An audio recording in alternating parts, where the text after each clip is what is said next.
So today we're going to continue our study on the Tao, written by Lao Tzu. Now, Lao Tzu is the author of this, and so he gave his wisdom before he parted society and moved into the mountains. Now, there's a part at the end where we're going to talk about Sun Tzu, who wrote The Art of War, which I think corresponds greatly with what we're going to talk about. Now, in verse 7 of the Tao, it says that heaven is ancient, earth is long-lasting. Why is this so? Because they have no claim to life. By having no claim to life, they cannot be claimed by death. We're going to explain that in a little bit. The sage puts his own views behind, so he ends up ahead. He stays a witness to life, so he endures. What could he grab for that he does not already have? What could he grab for that he does not already have? What could he do for himself that the universe has not already done? Stay with me and join me on YouTube.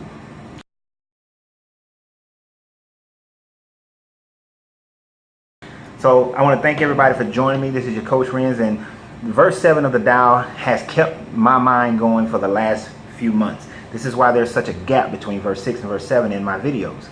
But if you're joining me for the first time, go back and listen to the other verse 1, 2, 3, 4, 5, 6 in our study of the Tao to get the background and to be able to move forward. Now, if you are finding me for the first time, we talk about the 360 degrees of life on this channel. So please hit the subscribe button as we're trying to grow the channel, and hit the bell icon so you'll know when our next video drops or when we do a live.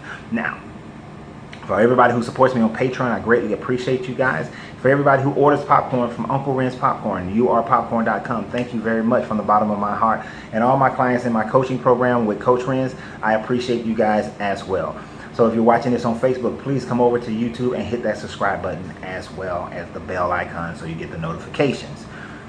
This verse of the Tao has so much information packed into it, but we're going to try to narrow it down to its core. It can be confusing at first, talking about how heaven is ancient and earth is long-lasting. Why is this so? Because they have no claim to life. But having no claim to life, they cannot be claimed by death.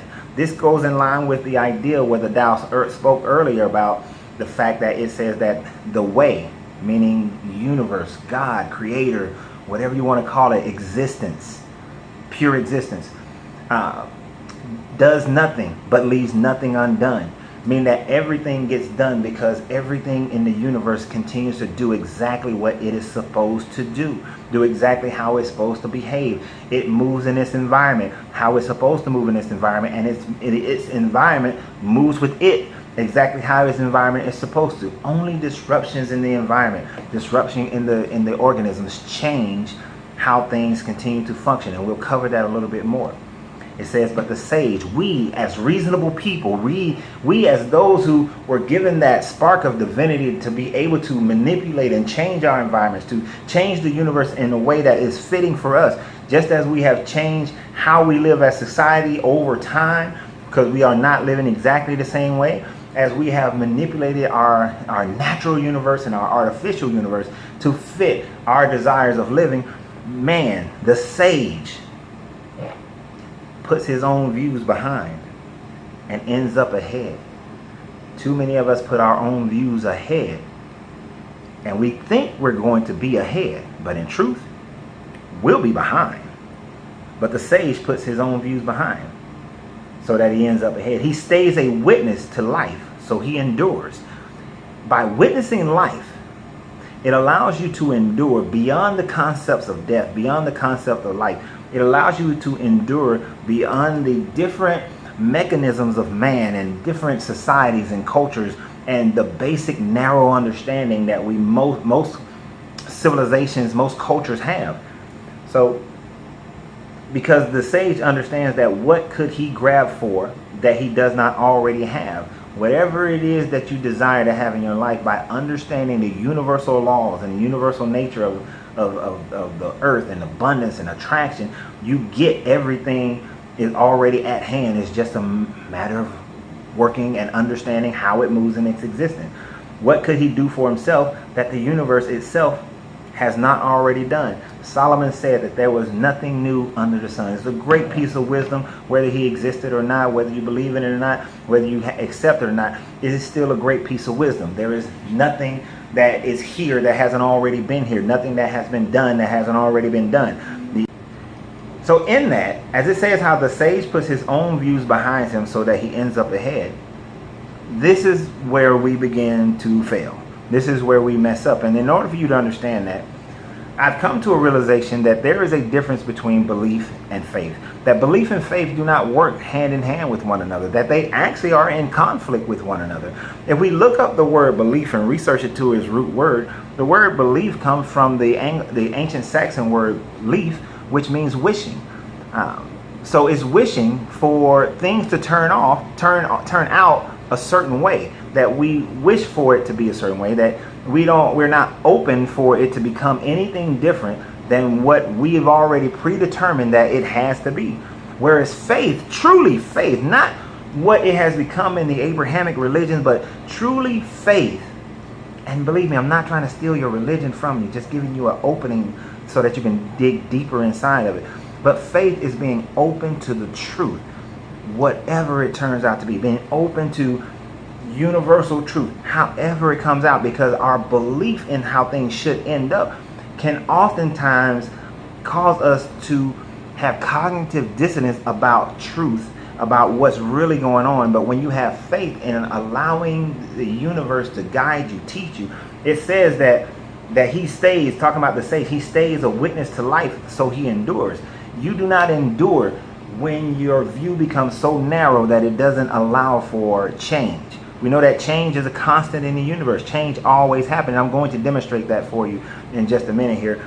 But I want you to first think about it in these terms. As you know, we are bipedal mammals that are designed, specifically designed to exist 99% of the time on land. Land is the way we move. We move on land. We're not designed to live in the ocean. So, but we do have the capabilities of being in the ocean, of being in the water.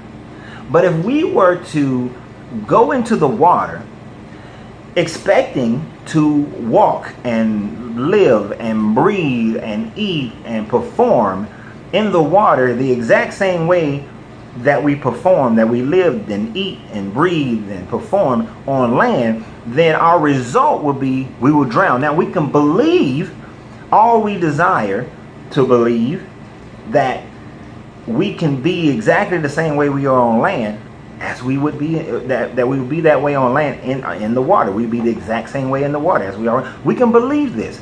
We can pray for a certain outcome. We can meditate to say that we're getting our bodies, our energy into a belief to have the same outcome that we would have on land. But we know that the faith is being open to reality, and when we step into water, step into the ocean, the reality becomes the fact that, oh, I may have walked into this water the same way I walked on land. But as I got more and more and more deep into the depths of the water, I realized that I must function differently, that the water is not the same way as the land. The buoyancy of life does not operate the same way as on land. My maneuverability does not operate the same way as on land. So I then have to change my mode of operation in the water than it was on land. So faith is being open to going with however the universe have shown you is the pathway to go. Now, belief is clinging on to that wish instead of that truth and keeping that narrow mind. So when we stay in a belief of going into the water and staying narrow in that I'm just going to walk into the water the same way I walked on the land, I'm going to breathe in the water the same way I breathe in land, and certainly our results will be death, because you will drown. You will drown. This is guaranteed. Now, the problem with that is that when we say that we witness life, we witness a narrow view of life. If I looked out this window and I see an apple tree, well, that apple tree is doing exactly what it's supposed to do. It's producing apples. In other words, I can say that the apple tree is appling all day. Every season comes and goes, and the apple tree continues to apple. So the way of that tree is that it apples. And I look at every other tree, and although I know this tree is called an apple tree because it's appling, if I look at another tree, it may be an orange tree, but that orange tree is oranging. It's not appling. So it's a different tree. But we've named this one an apple tree. We know this one is this is a orange tree, and we know this is a pear tree, and the pear tree is pearing. So we know it's doing what it's supposed to do. And by observing that, then we have the narrow view that this is what this tree is. And this is what this tree has always been. And this is what this tree can never not be anything other than that. And for the fact of the matter is this: my father planted an orange tree super close to a lemon tree. Those trees, now while they were first growing, it was an orange tree oranging. It was a lemon tree lemoning. But as they grew over time, they combined with one another, and it produced this horrific fruit. But it produced a hybrid of an orange and a lemon. And if anybody had watched it then, had come to it then, they would have said differently. That it is not an orange tree oranging, it is not a lemon tree lemoning, but it is some kind of hybrid tree that they would have given it a different name. Maybe call it a lorange, or call it a orange mund, and it's called the fruit of the same name. And that's what their view of it would have been. Let me give you something a little bit more broad, something that you can understand a little bit different. Let's just say that you came across the earth 1 billion years ago. You're on your spaceship, you come across the earth, you see that the earth is just a big pile of rock, molten lava, flowing eruptions, violent, and you would just call it a worthless piece of rock that's just violently exploding magma and volcanic eruption. So you would say that is useless. It's just a ball of rock that's creating magma. Now let's say you came back 500 million years ago. You come back and you look at the earth, and all of a sudden it's cool, it's solidified, it has water. You would then say, oh, this piece of rock is watering, it's streaming, it's oceaning, it's flowing with water. It has pools of water all about it, right? And then you come back half that time, you come back 250 million years later, and you see that it has a moon. And that moon is creating tides and currents. So you say that, oh, this piece of rock is now has an atmosphere. And it's now the oceans are moving, it's currenting. It has a current, so it's currenting. It has wind flow, so it's winding. It's breathing, it's starting to emit certain levels of life about it. And then you come back again. You come back again half the time from 250 million years, and you come back again and it's 12 million years ago. And you start to see vegetation. You start to see life. All of a sudden now it's vegetating. All of a sudden it's having life. It's whatever it is. And I'm not saying that I agree with total evolution, not completely in agreement with evolution. This is not what this is about. Now, if you do, then that's fine. But we do understand that the earth is much older than we give it credit for, and that the earth adapts to its environment. And that's what we're talking about, adapting to the environment. The environment of its proximity to the sun has changed. The environment of how big the sun is compared to how big it was 1 billion years ago has changed. The amount of sunning that the sun does, the amount of radiation and lights that it put out has changed. So the environment of the planet has changed. A moon has come in, so the environment has changed. So the organism changed. Now that the sun, the earth is solidified and there's a moon, it's changed the gravitational pull of the sun upon it and it upon the sun. So everything has changed, and in those changes, it goes from what if you came 1 billion years ago and saw a rock to now seeing life, to now seeing water. And by seeing these things over a span of time, if you came with a narrow view 1 billion years ago and all you did in your society, wherever planet that was, it said, no, if you go to this Milky Way galaxy, that third rock from the sun is merely a rock with volcanic explosion. That's all it is. Now 1 billion years have passed and you say no, and you're still there. And you say no, that's all it is. It has no life. It has no civilization. It has none of those things. But if you've been coming back observing and observing and observing and accepting change after change after change after change, it went from a violent ball of rock into teeming with life and civilization, the civilization that we are today. It has teamed and went through that progress. How we got there, all the environmental things that happened that created the adaptations, I don't know. No one has 100% definitive proof about it, but I have the faith of watching it and seeing it happen.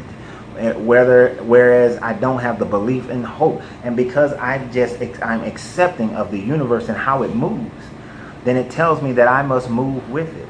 You see, we get caught up into the ideas of Jesus and Buddha and Muhammad and all these other deities that we've created and say that, well, this is the only way, and my club is better than your club. My guy is stronger than your guy. My guy is real and your guy is fake. My guy lived and your guy didn't. My guy talked the word of God and your guy didn't.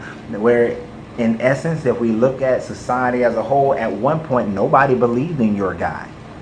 At one point, your guy didn't exist. At one point, no one spoke the name of Jesus. At one point, no one spoke the name of Buddha. At one point, no one spoke the name of Krishna or Allah. No one spoke these names over. But if we have a narrow view of recent history, then they think this always have been. And then we take what we know, even those who know that it hasn't always been, and say, well, they still knew, they still spoke. And yes, the sage realizes that you can watch life and understand the Creator, understand the way. And by understanding the way, you understand who you are. But we can easily get out of stream with that. You know, I was caught in an undertow once. And for the first few seconds, I fought against it, realizing I was still being dragged by the undertow. But it wasn't until I turned into the undertow and stay close to the edge of the undertow as much as I can, swimming to the one side of the undertow, because I know at the edges is where it would throw me out. But when I went with the stream, it threw me out about 100 yards out into the ocean, and I was able to swim back. But if I would have fought against it, used all my energy, used all my strength, then I would have exhausted myself, and I wouldn't be here today. It's possible I wouldn't be here today. But I went with the stream of life. And by going with the stream of life, what life had given this, I walked into an undertow in the water as I would walk on land, and it pulled me. And instead of fighting against this new environment, I went with the new environment. And we have gotten so out of touch with that. Sun Tzu, who wrote The Art of War, in one of his teachings, he said that we should mourn military victory. But we know we don't do this. Look at us. We fight a war. America, we win a battle. We killed 100 men, 1,000 men, 2,000 men, 5,000 men. And we celebrate the victory. Yay us. Go America. Team us. Where we should be in mourning about the victory. Because some man will not go home to his family. Some father will not go home to his children. Some father will not go home to his wife. Some young man will not go home to his mother. But yet we celebrate these victories. These victories are not to be celebrated. They should be mourned. Because those who truly want us to go to war are not the ones who are fighting the wars. Long past have the days gone by where men who actually created the wars went into battle with their troops. This does not happen anymore. Presidents and potentates do not go into battle. They sit at home. They send you to fight for oil, for land, for resources, for political aggressions. And yet we celebrate the death of a young man or woman who simply joined the military either out of patriotism or to escape their environment. And I have no problems with the fact that they joined the military for those reasons. But I will never, ever, ever, ever take joy over a victory. Take joy over the fact that one country's persons killed another country's person who neither gains much from the victory. They gain PTSD. They gain nightmares. They gain night sweats. This is what they gain. We've lost that view and have formed a narrow view of patriotism and go team, whatever your country is.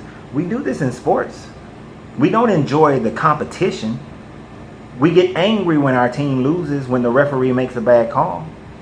We get overzealous sometimes and wins and destroy our property and destroy the properties of others, having a narrow view that our team is somehow better than yours. And the worst is in our religions, when we say that our God is better than your God, that our God is different than your God, that our God is the one true God and your God is a false God. When we put our narrow view into someone else, that is our belief. But our faith should be an openness to whatever information is true. Our faith should be to the fact that no one can prove the existence of any God. No one can prove the existence of any heaven or hell. But we have faith that there is an existence after this one. What it is, how it works, how we function, what is our consciousness level at those points, no one truly knows. But whatever it is, I look at life, I look at the universe as much as I can see it, and I accept that it is what it is. Now, what we do have is universal laws, and one of those is the law of correspondence. As above, so below as above. That there is the elemental mind, the plant mind, the animal mind, the human mind, the spirit mind. That there are different levels of consciousness.